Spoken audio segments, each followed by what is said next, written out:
একটি আমার জীবনের সবচেয়ে বেশি দাগ কেটেছে। আমি এটি না বললে পারি না, আমি পারি না, আমি এটি বলে আমার কথা শেষ করছি। আমি তখন ঢাকা বিশ্ববিদ্যালয় সূর্যসেন হলে ছাত্র থাকতাম। আমি যখন সূর্যসেন হল পড়ি, আমাদের একজন নাইট গার্ড ছিলেন, উনি সারা দিনে নাইট ডিউটি দিতেন।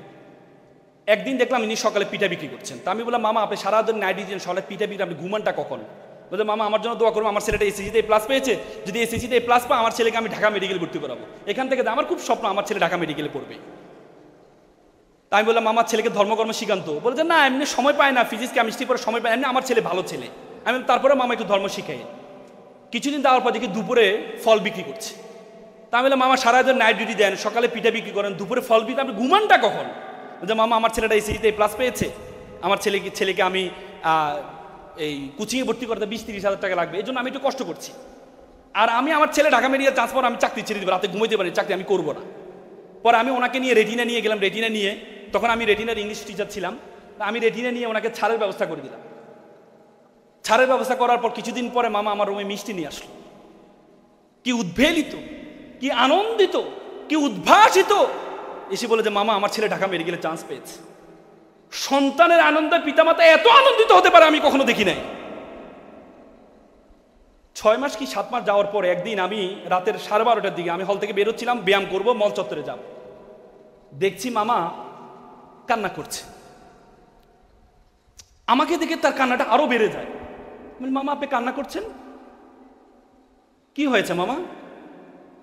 বলছে, মামা আমাকে ক্ষমা করবেন। যে মামা কি হয়েছে, আপনি আমার সাথে শেয়ার করুন। না মামা কিছু হয় না। আমি বলছি, মামা কি হয়েছে আপনি আমাকে বলুন।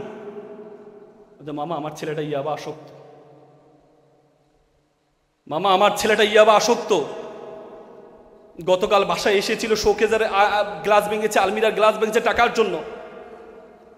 বিশ্বাস করেন মামা, আমি মনে করেছিলাম আমি যখন অসুস্থ হব, আমি এবং আমার ওয়াইফকে আমার ছেলে সুস্থ করবে।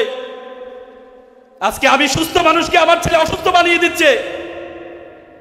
এমন অসভ্য ছেলে আমি চাইনি, এমন বর্বর ছেলে আমি চাইনি। আমার ভাইয়ের ছেলে দিনমজুর, সারাদিন এসে রিক্সা চালিয়ে এসে মা বাবার সাথে একসাথে খাওয়া দাওয়া করে। বিশ্বাস করেন মামা, আজকে 3 মাস আমি আমার ছেলেকে দেখি না। আজকে 3 মাস আমি আমার ছেলেকে দেখি না। With due respect to our guardians, এখানে যারা গার্ডিয়ান্স, আপনাকে সম্মান রেখে বলছি, আপনি আপনার ছেলেকে ডাক্তার বানান, ইঞ্জিনিয়ার বানান, কোনো কাজে আসবে না। এই ছেলের মধ্যে যদি ধর্মীয় জ্ঞান না থাকে, এই ছেলে ভয়ঙ্কর আকার ধারণ করবে, ভয়ঙ্কর আকার ধারণ করবে। ধর্ম আপনাকে শিক্ষা দেয়, ওয়াকফিদ লাহুমা জানাউযুল মিনার রহমা ওয়াকুল রব্বির হামহুমা কামা রাব্বায়ানি সগীরা।